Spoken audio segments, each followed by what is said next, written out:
안녕하세요. 바노바이 성형외과 오창현 원장입니다.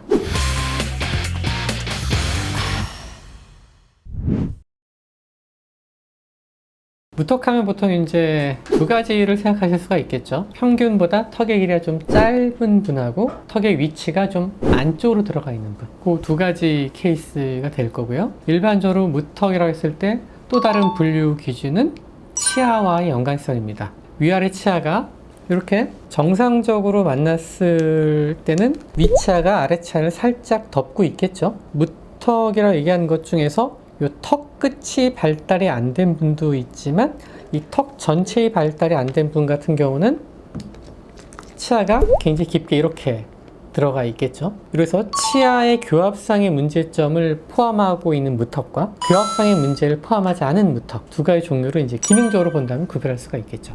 가장 쉽게 우리가 접근하는 게 보통 턱이 조금 짧은 것 같은데 필러 한번 맞아볼까? 뭐 가장 쉬운 선택인 거죠. 문제는 이제 그 약간 반복을 해야 되는 단점이 있기 때문에 그거보다 조금 더 오래 가고 하는 거 선호하는 사람들은 나 뱃살도 많은데 지방 이식을 좀 해볼까? 그런 경우도 있겠죠. 부족한 볼륨을 채워주기 위해서는 그거보다 조금 더 심하신 분은 지방 정도로 안 될 수가 있어요. 그럴 때는 보형물을 사용하는 분도 있겠죠. 코에 흔히 보형물 쓰듯이 턱도 볼륨을 만들어서 보형물을 쓰는데 그런 경우도 있을 거고요. 마지막으로는 역시 내 몸에 인공적인 물질이 들어온 게 싫고 한 번의 변화로서 완성형에 최대한 가까운 변화를 가고자 할 때는 이 앞쪽만 움직일 수 있는 무턱수술도 있으니까 그거는 상황에 따라 선택지가 좀 다양한 편입니다.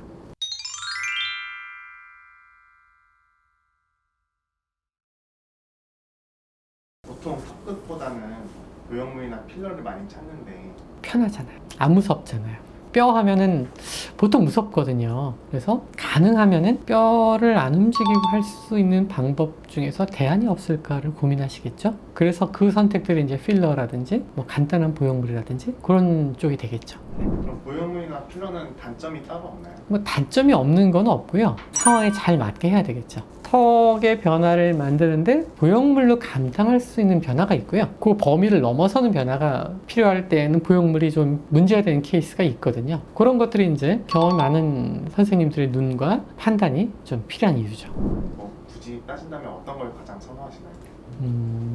턱끝 수술이 완성도는 제일 높은 것 같아요. 턱끝을 움직여서 모양을 맞춰주는 거. 제일 완성도는 높은데 아까 말했듯이 판단이 애매하신 분들 있잖아요. 그런 분들은 필러도 나쁘지 않을 것 같아요. 왜? 테스트라고 볼 수 있거든요. 쉽게 변화를 만들 수 있고 또 필러라는 소재는 마음에 안 들면 또 녹일 수 있으니까 테스트를 해보고 판단하시는 것도 나쁘지는 않겠죠. 근데 분명히 자기가 문제를 뚜렷하게 느끼고 있을 때에는 뼈 수술도 한번 고민해 보시는 게 나쁘진 않을 것 같습니다. 당연하죠. 보형물의 또 하나의 단점 중에 하나가 아무래도 경계가 좀 만져지는 거거든요. 조금씩은 선이 브레이크 되는 포인트가 생겨서 조금 불편할 수 있어요. 근데 그 부분이 싫은 사람들, 굉장히 그런 거가 시각적으로 발달되신 분들은 그런 것도 좀 주의를 선택을 해야 되겠죠.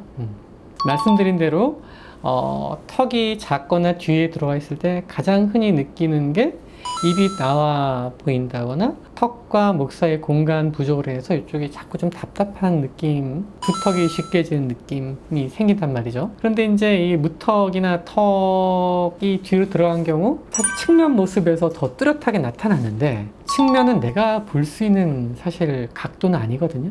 무턱이라고 했을 때 조금 더 예민하게 느끼시는 분들은 살짝 들어간 경우보다는 좀 짧은 경우, 그건 정말 잘 보이니까 본인이 금방 알아채시는 거예요. 난 턱이 좀 짧은 것 같은데, 턱이 짧으니까 좀 뭉툭한 느낌인 것 같은데, 그 느낌은 좀 쉽게 인지를 하시고요. 살짝 들어간 턱은 잘 모르실 때도 많아요. 자기는 자기 옆모습을 보는 일은 없으니까. 근데 어쨌든 그런 부분들에서 전문가들의 조언이 좀 필요한 거죠. 자가진단법은 말씀드린 대로 턱의 길이에 대한 문제, 입과 턱과의 관계, 턱과 목 사이의 관계를 통해서 본인이 내가 불편함을 느끼느냐 안 느끼느냐. 아무리 무턱이라 하더라도 전혀 불편한 게 없으면 수술을 하실 이유가 없죠.